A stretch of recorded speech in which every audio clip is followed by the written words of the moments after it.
about expertise and knowledge gaps in climate security research and practice. And it barely needs to be contextualized since it's a great follow-up, especially to our first panel from this morning on the state of the art of climate security research and research and practice, which has provided us with some good context for our discussion.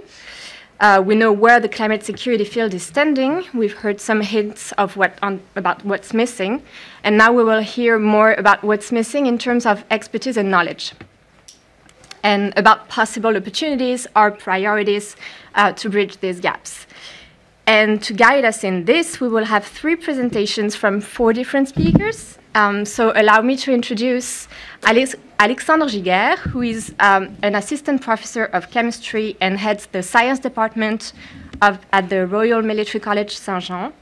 He specialized in medicinal and theoretical chemistry and has worked on the application of machine learning to molecular electronic device discoveries. So this is really illuminating the cross-disciplinary dimension of climate security. He has more recently worked on merging machine learning and decision-making under deep uncertainty. And this is what we'll be talking about today. And he's a member of the NATO Research Task Group on climate security. Then Bruno Charbonneau, who you've probably already heard of, that formal presentation, he organized the conference. He's the president and founder of the Climate Security Association of Canada. Niklas Bremberg is associate professor of political science at Stockholm University and associate senior research fellow at the Swedish Institute of International Affairs. He is also associate senior researcher at the Stockholm International Peace Research Institute, CIPRI. He's currently project leader of a research project on anticipating the future, humanitarian aid in a changing climate. His research interests include international practice theory, climate security, and EU foreign and security policy. And Anessa Kimball is a professor of political science and director of the Centre for International Security at the École supérieure d'études internationales at Université Laval. They are also co-director of 2 Canadian defense and security networks themes, security and climate security and NATO. And their research focuses on the design of defense and security cooperation arrangements and burden sharing. So with publications on formal and informal defense agreements. And they also recently worked on a comparative study on NATO centers of excellence as collective goods, which informs the establishment of the NATO Climate Change and Security Center of Excellence. And so we have fewer panelists than other panels. Tor Olaf Iversen was supposed to be with us today, but unfortunately couldn't make it. So you might be able to go slightly over the initial timing if needed. Or worst comes to worst, we'll just finish early, or we'll have more time for Q&A. So we'll hear first about knowledge considerations, and then we'll move on to hearing about policy and practice. So first, Bruno and Alexandre will be talking about machine learning and decision-making under deep uncertainty. And over to you. Well, thank you, everyone. As I was saying earlier to some of you, I'm not sure which one is the worst after talking about after lunch or after the eclipse. So I'll try to blind you with our brilliance or something to that effect. Anyway, there are all sorts of jokes out there, obviously. So I guess what me and Alex want to do today is something that I advise against when I talk to my student, which is to talk at a conference about work in progress. So apologies for that. I mean, we've been working on this for almost a year now and other things, but the first 6 months were just issues of translation between a quantum chemist and a political scientist. So that's another issue too there that probably we need to talk about at some point. I guess as a starting point to make clear what we're trying to do. I want to underline two things that were said, because I've changed my intro too based on everything that's been said since this morning. Simon mentioned that we should probably start with climate change instead of starting with security, and I totally agree with that. And that, to me, that's another way of saying to take very seriously what climate change is in all of its dimension, complexity, uncertainties, and so on and so forth, and then apply it or see what that means for everything else, basically. And the other issue too, mentioned by several people, Sharon in particular, but the gap between research and policy, what that means. But I would add to that the need to think about the politics and sociology of knowledge production, especially if we're talking about multidisciplines and that gap between policy application and so on and so forth and research. So I think these are issues. I've published a little bit on that in the West African case, but that's certainly a starting point for also our conversation, what we're trying to do here. So if there is a title to our presentation work right now, it's a Climate Change, Uncertainty, and Polycrisis. So a mix of all sorts of things. So allow me a little detour as an introduction. Because what we're trying to do really, and correct me if I'm wrong, but there's not necessarily that much work out there or discussion about how climate change is or should be impacting or transforming or evolving policy processes, decision-making, thinking methods, and so on and so forth. So a lot of, obviously, work on the consequences on security and the defense sector and whatnot, but necessarily on how we do security and defense and that sort of thing. So whether or how policy and decision-making processes should adapt to climate change is basically a starting point, if you will, or a question that we have.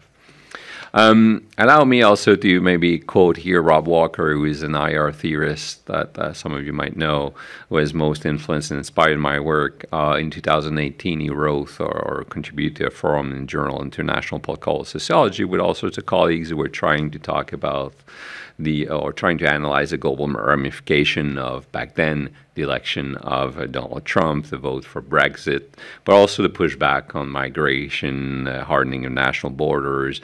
Anyway, all sorts of these symptoms that we now call the polycrisis that sometimes were commented and discussed in terms back then of populism, reinvigorated nationalism, a new fascism, less right-wing polarization, and of globalization, post-root world. Anyway, that sort of thing that you're probably all aware of.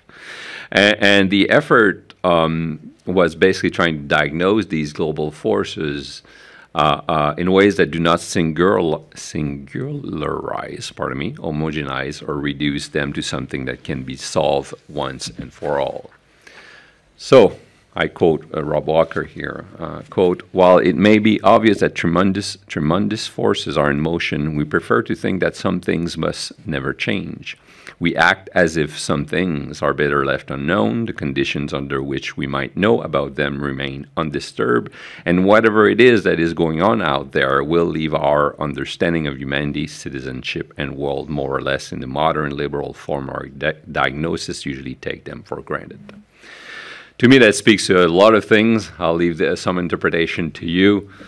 So mine will transpire into the next few minutes. And that was written before COVID-19 and even before Greta Thunberg started skipping school. So just to tell you that this is not the first time we talk or try to discuss and talk in terms of polycrisis, which is, as Simon said, the new buzzword these days, or the way that we try to encapsulate what is happening here or the situation, or however this world is going, or we feel like it's going.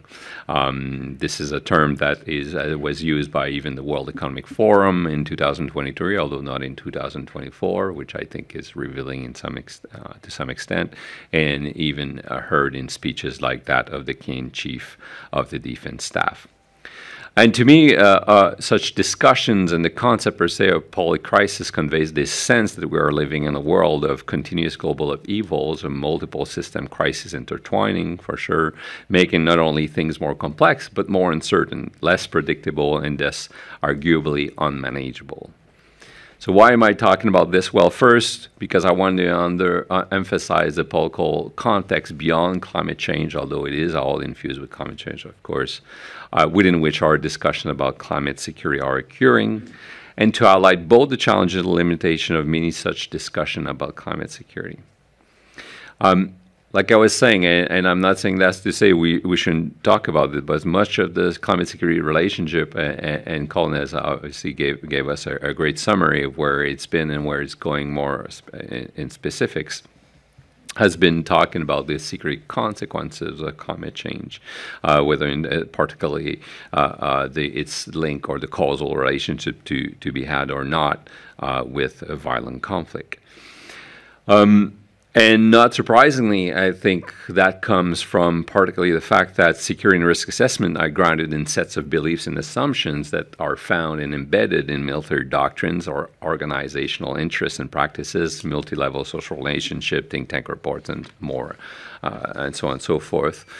Analysis and beliefs that are fairly linear, largely undisturbed by climate change, except in the sense that global warming, leads to more threats. So that's my issue with some of that literature, if you will. There is little, no place for the unknown, uncontrollable, or for uncertainty. That's despite what the climate scientists tell us about the transformative power, the radical possibilities of climate change. If there is one certainty coming from climate sciences, it is that future conditions are not well represented by past experiences, that the scale and scope of uncertainty are colossal. And that's our starting point, uncertainty in many ways, and we're trying to put that at the center of our work. This is no way of saying that the predict and act paradigm is limited, if not downright misleading, because it can lead too easily to one single solution mindset or to one organizational standpoint. People talk about that in terms of silos, and the management approaches that are inadequate, as far as I'm concerned, certainly for long-term solutions. So the polycrisis concept here points to the interaction of multiple global crises, as you know, and arguably the difficulties we have in grasping the current moment with conceptual clarity. Several scholars, like our colleague at the Cascade Institute we collaborate with, emphasize the causal relationships that should be made between crises in multiple global systems to define and operationalize the concept. We think that the trying to assign causal relationship here underestimates the deep uncertainties of climate change and its entanglements with, for lack of a better word, the polycrisis. So for us, to repeat, the overwhelming problem and challenge that must be put front and center are the deep or radical uncertainties pertaining to both the polycrisis and the multisystemic and arguably existential risks of climate change. And that also includes our conceptual uncertainties. So doing so demands the integration of the incalculable or the uncontrollable into a methodology that continuously calls into question theoretical and conceptual assumptions and thus continuous change and transformation. While this might sound very abstract, our work is an academic exercise with much practical implications that I hope we'll have time to discuss more in a moment. At the intersection, therefore, research policy and practice, we can more clearly see, I think, the paradox or the dilemma. On the one hand, we have deep uncertainties, and Alex will talk more about that demand time, even geological time from some perspective. On the other, we have the polycrisis and multiple crises, which demand government responses, call for urgency, or claims to urgency, and thus short-term crisis management. If we take thus seriously what climate scientists tell us, climate change is just not another topic to add to our to-do list. It is transforming our futures, as I'm sure you know here as we speak. So what does that mean for those of us concerned with the security consequences of climate change? I'll let now Alex talk about how we are exploring machine learning tools to help us manage uncertainty and what that means for decision-making processes in particular. All right. Thank you, Bruno. I also want to thank you and your collaborator for organizing this wonderful event. So like Bruno was saying, one of the challenges that we face when talking about climate security is the immense realm of uncertainty surrounding some aspect of climate change. For instance, climate sensitivity, the climate tipping point, and the socioeconomic uncertainty over its impact on our society. The important uncertainty surrounding the geophysical science is nothing compared to the uncertainty that emerged when trying to predict how society will adapt, transform, and transition out of fossil fuel. For instance, a UNEP report published last year about the fuel production gap stated that the government in aggregate still plan to produce more than double the amount of fossil fuel in 2030 that what would be consistent with limiting global warming. Sorry about that. We all know that keeping the global warming between 1.5 and 2 degrees Celsius is our best hope of avoiding the numerous climate tipping point which threaten us with massive and irreversible changes. One can think about the AMOC overturn, the Amazon forest dieback, the permafrost thaw, and so forth. The impact of a wide range of climate-related stressors, being heat wave, wildfire, flood, drought, sea level rise, and the evolution of our society, highlight the importance of understanding how critical societal systems, being infrastructure, governance, and socioeconomic system, are shaped by and also shape the Earth environmental system. So what me and Bruno are doing is that we are working on a methodology inspired by the work of Lampert on decision-making under deep uncertainty, which is called DMDU, that moves away from the traditional predict then act paradigm. And the key difference between predictive approach, like the one that we usually use, and the DMDU mechanism is that the latter does not try to predict the future or ignore the unknowable. The MDU approach accepts the incalculable and uncontrollable and integrates it into a methodology that continuously calls into question policy assumptions and their consequences. It expands the range of future consider, design, monitors, and adapt plans, and test the decision option against a wide range of plausible future. Right now we're working on a toy model that describes the nexus of food, energy, and water for Western Africa. And we are taking advantage, of course, of the numerous databases maintained by organizations such as the World Bank, UN World Food Program, ACLED, and so on to feed our model. Our plan is to use this model to create a multiverse of future for the water, food, energy nexus, a future scenario space of theoretically unlimited possibilities, against which decisions are continuously tested, monitored, and revised to tame the deep uncertainties. Hopefully, this will better guide policy in the field of climate security. In theory, building a truly infinite multiverse would be of great help, but realistically speaking, a finite future scenario space is created in which a few variables and parameters are tested. The more complex these models are, the better equipped they are to properly describe the complex nature of these interactions within the water, food, energy nexus. On the other hand, complex model requires a lot of computational powers and times to solve. So now I guess the question is, how will we create these futures? So our plan is to use multi-sector dynamic modeling, a methodology that explores the interaction and interdependency among human and natural systems. And these systems are complex and adaptive. And they interact and co-evolve in response to short-term shock and long-term influence and stresses. Interaction occurs at the local and global scale, and influence transfer across scales. Typically, these systems can experience cascading effect of failure after crossing tipping points. Enhancing our comprehension of these interconnected systems enables us to understand their future path and identify their susceptibilities and learn about their potential for adaptation and resilience. Once these models are properly integrated, climate data and other socioeconomic data will be fed as parameters, and then the scenario space will then be expanded along the line proposed by the shared socioeconomic pathway brought forward in the assessment report number 6 of the IPCC. The result scenario space will include the evolution of the water, food, energy nexus over time, over space, under different climate scenario and socioeconomic forecasts.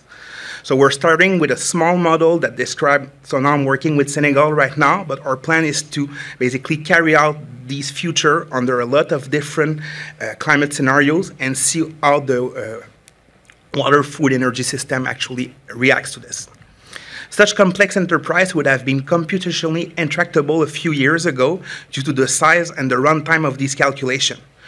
We will leverage the large quantity of data that are publicly available and the new tool offered by machine learning to simplify the calculation of multi-sector dynamic modeling and the exploration of the scenario space of the water, food, energy nexus. Machine learning tools, for instance, deep learning, have shown great promises in handling complexity with such large amount of data, and we have great hope that such tool will help tame the uncertainty inherent to climate security. Just as a matter of conclusion, sorry, Pauline, very quickly, I think there are three levels, if I can summarize it like that, that we're working on, and hopefully some results is starting to come out in the fall. But based on my expertise, for instance, in West Africa, recent trips well, not so recent anymore, last summer, three levels. Well, how to deal with uncertainty, how that applies, or what that means for decision-making processes, as I was saying. But third, I want to underline for also the politics of the production of knowledge underneath what we're producing in terms of climate security. And I say that because especially when it comes down to what I do, for instance, in West Africa, obviously the key question is whose climate security are we talking about? And who actually produces that knowledge? And when you go to places like West Africa, for instance, you know it's not coming from there. They do have expertise, obviously, on all sorts of stuff, like agriculture, for instance. There's a lot of good work being done there on the impact of climate change on agriculture and other things. But when it comes down to climate security, there's definitely, I think, this sort of politics and power play in terms of production of knowledge that I want to acknowledge here, and I think we should discuss a bit more about. But anyway, I'll end here. Thank you very much.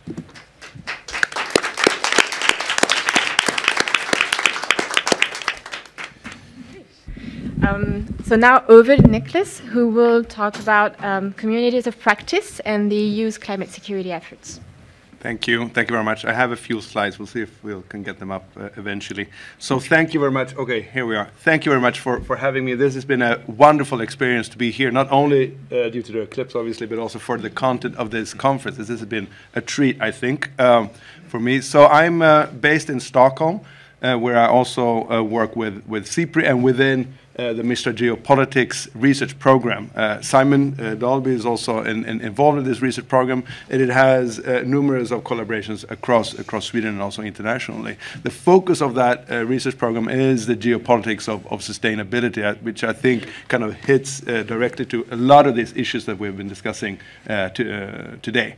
So I think this has been a great opportunity. So what I'd like to do is that I'm going to present some kind of lessons that I've learned from a work that I was doing with CIPRI ahead of and during the Swedish EU presidency last year, 2023, in order to kind of feed in ideas for how to advance the EU's climate security policy agenda forward, building also on academic work that I've done with other colleagues like Florian Krampe and Molly Mobjörk. And I should also kind of mention that this comes from an understanding of the climate security literature that, I mean, we heard from Colin Hendricks mentioning the good work by Josh Busby and from his recent book, you know, acknowledging that obviously there is a big potential for international collaboration on these issues, right? So we really have to kind of think about how to kind of move this agenda forward in research, but obviously also in conversation with policy like we're doing now, right? So, but what I'll do is that I'll walk you through, hopefully fast enough, the evolution of kind of the EU's climate security policy, and then you know, where we landed in our work for the Swedish presidency last year, and also a little bit where I'm thinking where, you know, what that kind of leaves me, right? So I think Bruno said that. No, Simon said that kind of he, as preparing for this conference, he was able to write 2 papers. I wasn't that productive, but I have at least an idea for a paper that I'd like to kind of end with here. So there you see. But I mean, Simon is older in the game, so obviously he knows this better, how to do this than I do. Okay, so in terms of EU and the kind of evolution of EU climate security policy, right?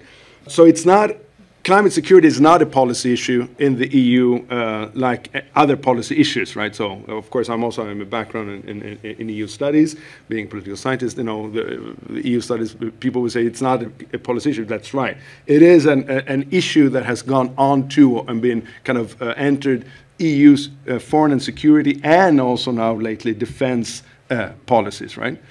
Of course, the big answer to that immediately is that what the EU is doing in terms of addressing the challenges of climate change is oftentimes much more prevalent in other policy areas, and I think we should recognize that too. But I think it is an important kind of, for us as an analytical tool, to think about many of these problems that we've heard about during the conference today, to focus on this particular issue in foreign and security and defense policy in the EU, and I'll get to that as we go, in a sense, by thinking on that issue. So, going back, the EU was one of the first international organizations, also having a kind of a foot into the field of security policy, to acknowledge climate change as a security threat. If you go back to 2008, you had the report issued by the High Representative at that point, that were kind of very clearly articulating the idea that climate change will be a threat multiplier. So kind of EU was very quick to kind of adapt that language and put it in its kind of policy documents. But the idea was very much, you know, the stuff that we've heard about, that there is going to be knock-on effects of kind of extreme weather or other kind of climate kind of related events, right? That we normally produce security problems for the EU. And I think we haven't really, I mean, we've been starting to talk about this a little bit, but we haven't really touched it, but because obviously it comes with a baggage in a sense. And I think the kind of the ways in which, at least if you go back to 2008 and 10, 11, where the EU was very much kind of focusing on this, there was this kind of the idea, a deeply kind of racialized imaginary around the kind of what kind of problems, what kind of effects, and who would be the problems for the EU. So obviously there have been a lot of attention in the EU on the Sahel, how climate change might breed conflict, civil wars, displacement, obviously with a mindset that this is something that you know, that we need to prepare ourselves for, that this is a problem, right? Not necessarily thinking about how to kind of address them. But obviously there has been a lot of work also in other fields, like humanitarian aid and developmental aid, that would go much quickly to the kind of the root causes. But it was very much the thinking in security and foreign policy that this is going to be a problem for the EU that we need to kind of prepare ourselves for.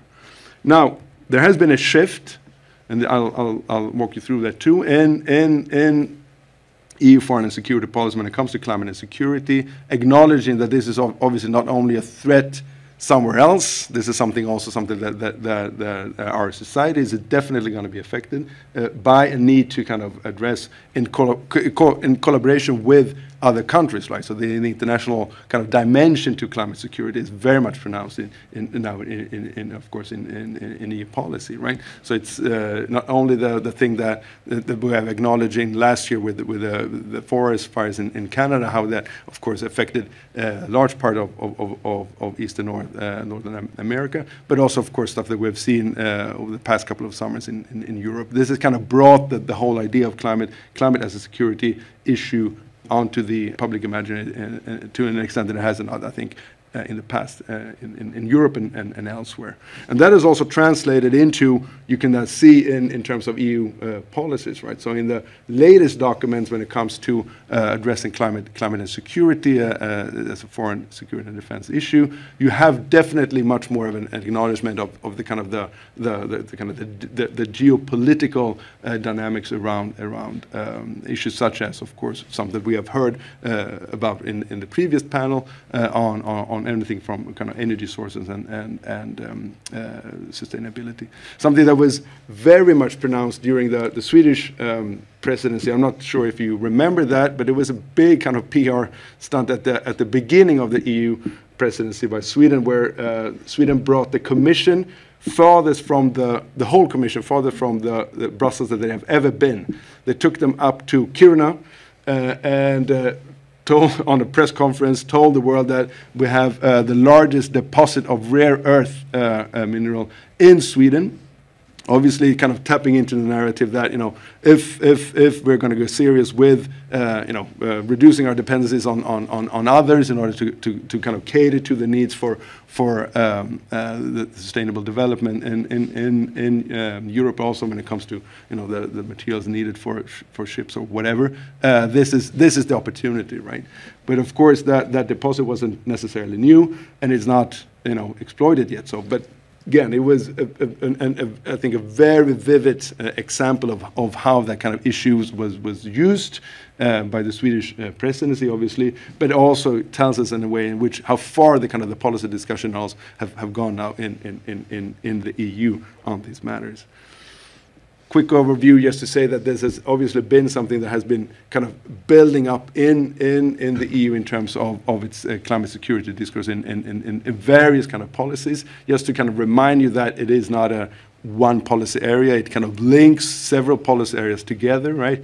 It has, if it started off as a kind of a foreign security policy, something for the EU to address somewhere else, it has become very much a defense issue that involves also resilience and other capabilities in the EU itself. And I think what then coming to what we were doing for the study and the report, we were very much involved in discussions that led to the new outlook, the joint communication that came up from the Commission and the External Action Service, a new outlook on the climate and security nexus last year. So I'll talk about two things that I think was interesting, that was in our report, but also since it kind of reflected policy discussions in Brussels at the time, but then also ended up in this joint communication that is now kind of working its way through the Brussels machinery.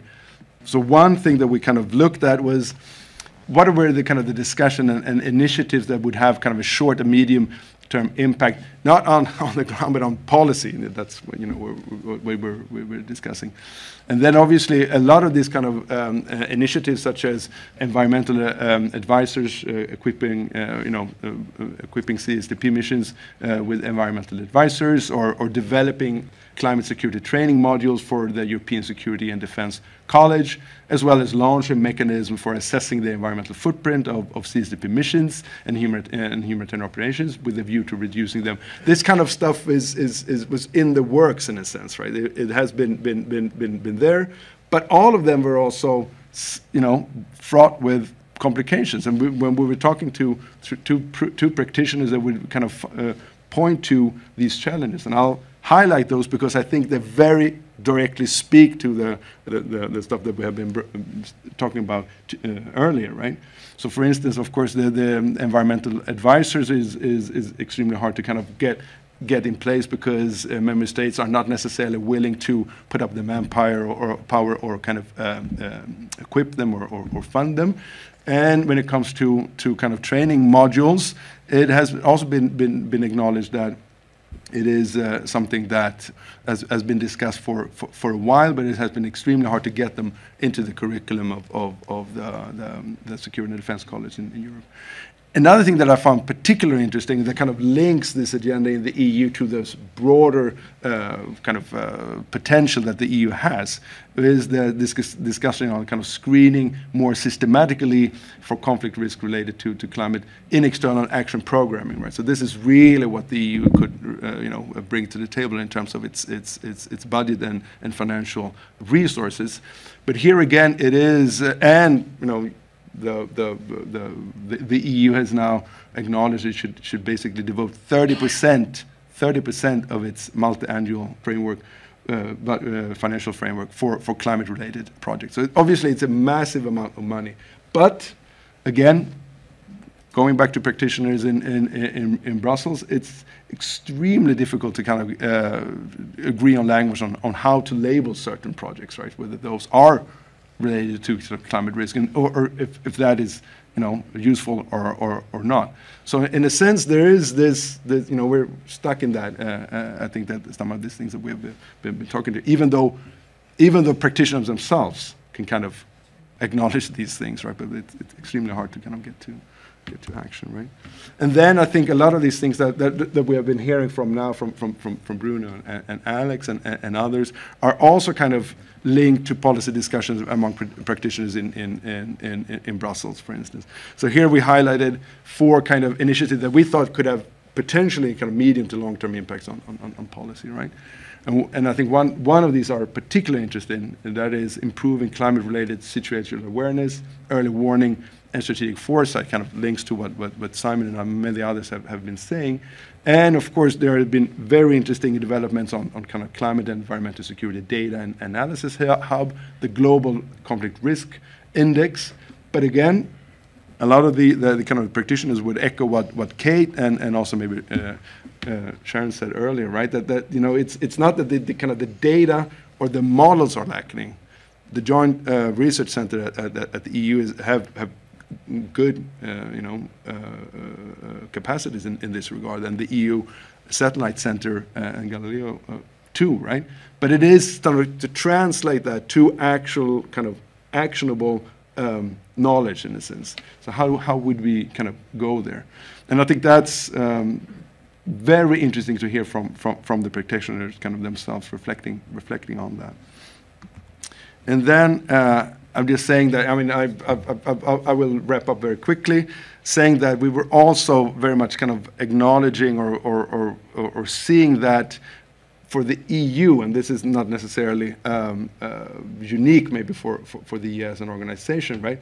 But it is particularly affected by the fact that not all member states are seeing, addressing conflict and security risks related to climate change as a political priority.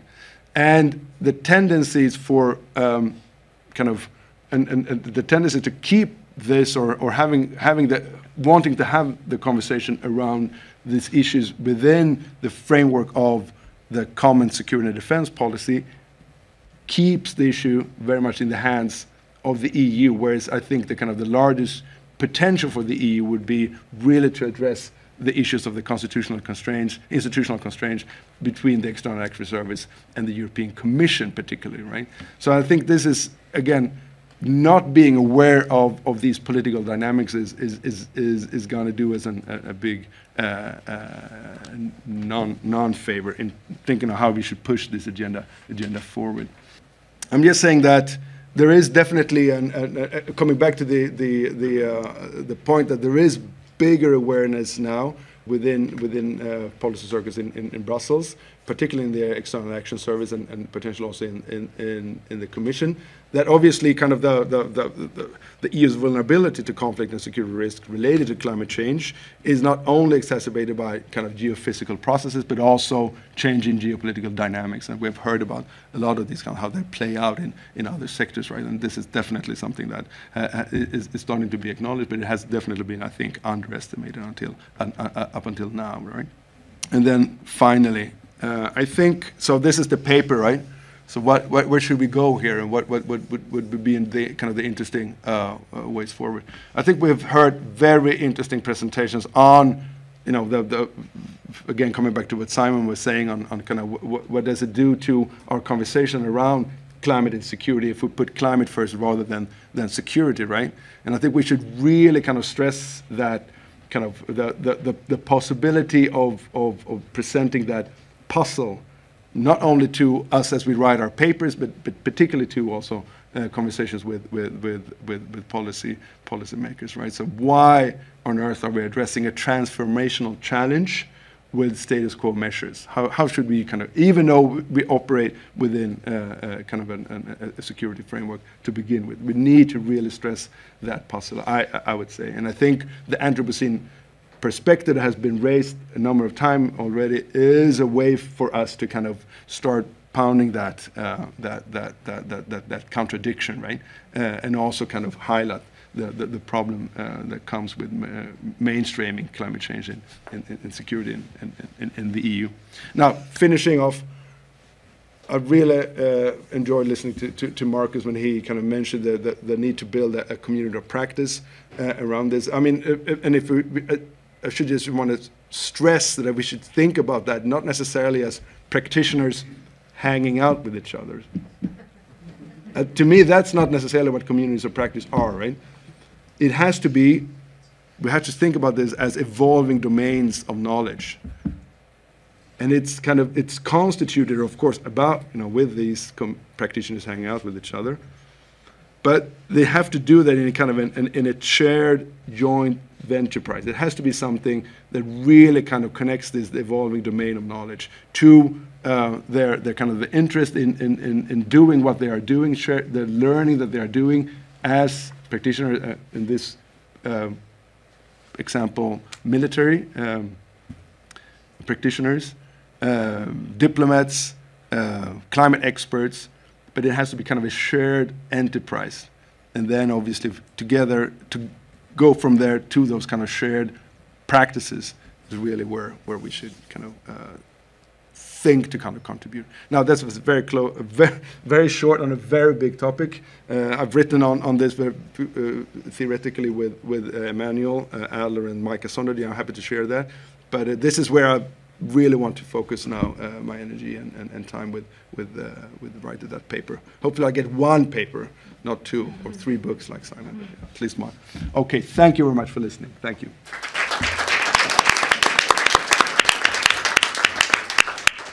Right on time. Thank you. Now over to Anessa on collective action and climate security as a defense burden sharing issue, including for NATO. So thank you very much for organizing the conference. Like political scientists, we like a little bit of tit for tat. So Bruno was in Quebec City last week talking about we had our university defense meeting, and our topic was climate change, a priority for defense and security, ? Everybody said it should have been exclamation point. And so I'll open with that. And like a burden sharing scholar, I was absolutely hoping to do a little bit of free riding and a little bit of bandwagoning on folks. And so you'll have to deal with me a little bit because, as the bio kind of said, I'm not an expert on climate security. And I came to this extremely sideways as somebody who has spent my entire career studying defense cooperation, particularly using the frameworks of rational institutionalism, delegation theory, and collective action. And so I think every single one of those approaches and theoretical frameworks brings something that's really important and that we should be studying and trying to understand a little bit better.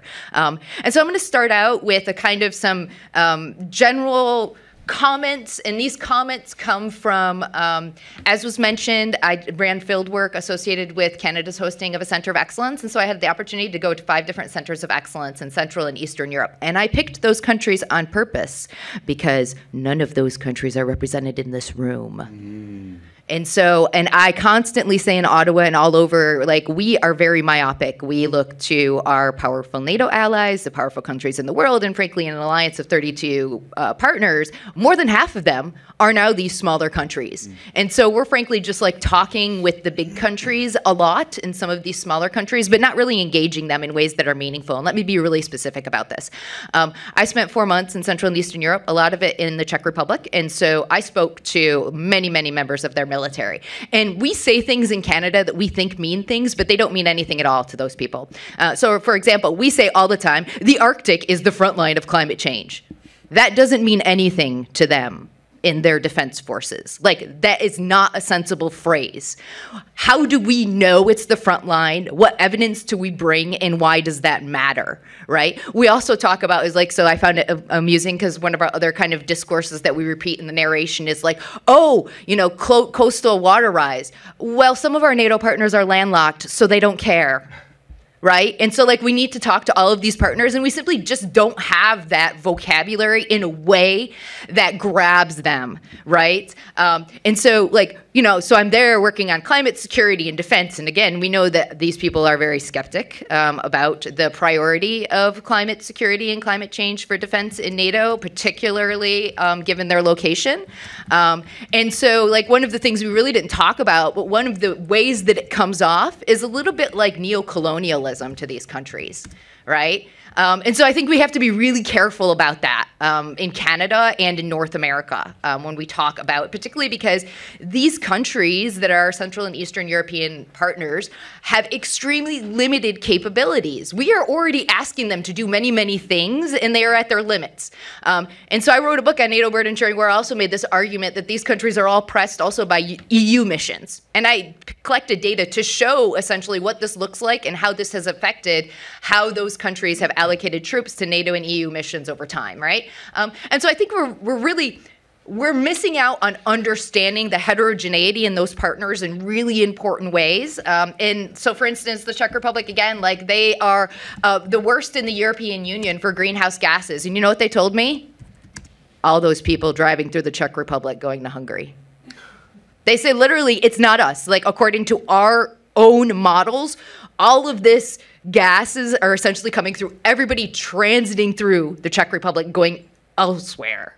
And so they're really kind of annoyed at the EU because the EU is basically telling them, you can't do this and that. And they're saying, well, look, like it's not our fault. So should we now be basically charging you all like it's a toll road to go through the Czech Republic very expensively so that you can compensate the gases that you leave there, right? And so these are the types of things that they're thinking about, which I think a lot of people would have challenges and problems with in the EU if we started saying, like, if you want to go through the Czech Republic, you got to pay a little extra. And so, you know, I think that these are things that we're not really bringing to the discourse. And to me, this is also about how we talk about climate change has to not be talking about it in a context of substitutes or trade-offs. And so I'm going to my kind of economist training there, right? We need to be talking about this in a language of complementarity, right? And we are almost always, when we are doing the budgeting, we are like saying, okay, you can be green or you can be safe and secure. You can't be both, right? And so these are the wrong kind of comparisons to be bringing. And another one of my trademarks is I really like to leave spicy takes that nobody likes. And so I started out with the neocolonialism, which I'm sure annoyed some people. And the other thing I say a lot to annoy people is that an analogy for climate security and how we are thinking about it, I would make to women, peace, and security 20 years ago, 25 years ago. This was something that we adopted politically at upper levels far more than functionally and practically, and we have now spent 20 years trying to make that work, right? It has definitely been a challenge. And so I would like us to learn from that now with climate security, because we have lots of experts who have gone through that challenge of changing cultures that don't want to be changed. This is what we're talking about, right? And so we could be learning from that, but we're just not really thinking along those aspects and trying to learn from those experiences in ways that we can. We're trying to really kind of recreate the wheel in ways that I don't think is really effective. And so we talked, and so that's my second point. And I'm glad that I have my colleague here who's talking about the EU, because it is absolutely clear to most of our NATO allies, it is where the EU ends and where NATO begins on climate security and climate change is not clear.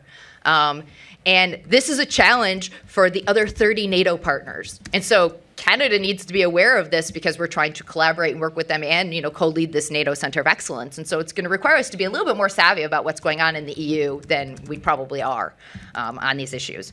And so we've talked a little bit about, you know, military footprints and this idea of, you know, that we want to be green, but we cannot reduce operational capacity and effectiveness. One of the other things we haven't really spoken about, but I think is important, is in my research on centers of excellence, one of the things that was very clear in some of the other centers is that they see themselves as the stewards of a profession, like military medicine. We need to have our military and defense forces see themselves as stewards of our planet, right? And, you know, some people laugh, but I'm going to say, like, in the future, we need to have bright young scholars thinking about, like, okay, we have munitions, and some of them are more or less green. We're never going to not stop exploding crap on the planet, right? But we need to be a little more pragmatic about what the footprint is of those things that we will be using, right? And so I'm not trying to say we're never going to have violence, but what I am trying to say is we need to think about far more systematically about what that means in military defensive procurement, because we know some of the militaries have some of the largest carbon footprints in the planet. The American military, notably, but Canada's military is one of the heaviest carbon footprint actors in Canada, and so Canada is aware of it. And so I think that thinking about militaries as stewards of the planet is interesting because obviously this is where they do their activity and this is the types, and they are literally trying to protect the territory that we live on, right? And so that we haven't actually framed it that way for these military folks, I find a little bit surprising. And so now I'm going to get to the meat of my conversation, which is really about collective action. And so I'm going to get to a little bit of the, I'm going to try to avoid the technical jargon, but it's a little bit impossible because there are points that are really important. And so we know from collective action research and economists that, the capacity that countries have matters. Whether or not they're willing to shore up other countries that are less capable matters, right? And so again, I came to this because having studied, defense burden sharing for 2 decades, the idea of climate change is one of the most difficult areas involving all of the strategic problems we care about, to me, became intellectually interesting. And so when I say rational strategic problems, I will list them for you if you have not read Cormenos recently. So we talk about credible commitment, we're talking about enforcement, we're talking about gridlock, we're talking about reinforcing positive externalities and trying to avoid negative externalities. And so I'm going to give you a really specific climate change example. A negative externality of all of the things that we are doing in climate change is, for example, I learned that in the Czech Republic, many of the EU programs to basically put solar panels all over are great. And countries are taking advantage, firms are taking advantage. But the problem is that we are now putting these systems in ex-Soviet electrical grids, which means that there has been a rise in house fires. All of those things, because essentially we did a thing without being sure that we have the systems to support it. For example, in Quebec City, they have now passed legislation that if you have an electric vehicle and you live in a condo that has more than like 20 units, you can no longer park inside the parking, underground parking, which is really popular in Canada. Why? Well, we have long winters, but also because there was an electrical vehicle fire in Quebec City, and literally they could not put it out. They had to let it burn, and eventually they went to Valcartier to get the special sand that our military forces uses to put out very hot munitions, right? And so now we're putting electrical vehicles all over this country and all over Europe. And so these are some of the consequences we have not fully thought out in putting the cart before the horse, as we say. And so one of the other aspects that I think and other people have talked about is actually, we've talked about uncertainty, but rational institutionalists highlight 3 types of uncertainty. Every single one matters here. The first one is uncertainty about the future state of the world. The second one, uncertainty about our partners' preferences. And the third one is uncertainty about the consequences of cooperation we're doing right now and how that's going to affect the future. Right? And so we've talked a little bit about uncertainty, but it's actually a lot more complicated than we think. And so I think we need to be kind of getting a greater purchase on that. The other thing we tend to talk about, and we've used it in this room a lot, and I did not put my hand up because I knew I had my little 5 minutes up here coming up. We talk a lot about collective action and cooperation, and we've been talking a lot about how I would say the default context we always talk about is what is kind of these summation technologies, right? That what every single actor does kind of adds together, right? And then we get this aggregated summation of whatever we're doing, right? This is kind of the most invoked idea about defense cooperation. It is also the least effective and least empirically supported idea. So a lot of the things we're saying today in this room are basically things that economists will say that's not going to work. I'm looking at Cullen because this is absolutely some of the stuff that I know that he's worked about. And so, basically, and the reason why is because summation technology really relies on the substitutability of individual efforts. Right? And nobody in the room would believe that all of those efforts are exactly substitutable, that every country is going to do. We know this, but yet we keep talking about it like that's what's going on. And so really, collective action scholars have talked about 3 other types of aggregation technologies that they think we should focus on. Some of this, we've talked a little bit about best shot. So best shot would be like, for example, curing cancer, right? And so best shot often requires somebody to lead. Which is very clear. We have threshold ones like fighting forest fires and peacekeeping, where you have to have kind of a level that is reached before you can actually do the effort or the mission. And then finally, we would have these, the weak link, right? And so we all lived a weak link kind of collective action problem in the pandemic, right? So we saw what happened when there was absence of communication, when there were countries that didn't have kind of the same types and levels of regulations that we had that were, most countries shared. And so, what is important too is that even though we're talking all about these, probably most of the products that we're going to be talking about in climate change and security are joint products. The prognosis there is even worse. Sorry. Finances may not be enough to change behavior. A lot of what we're talking about here is like rich countries are going to help out the poor countries. Yeah, that's not really what economists say. It doesn't really happen, and it doesn't really change behavior. So a lot of these solutions, I'm going to put a lot of skepticism behind.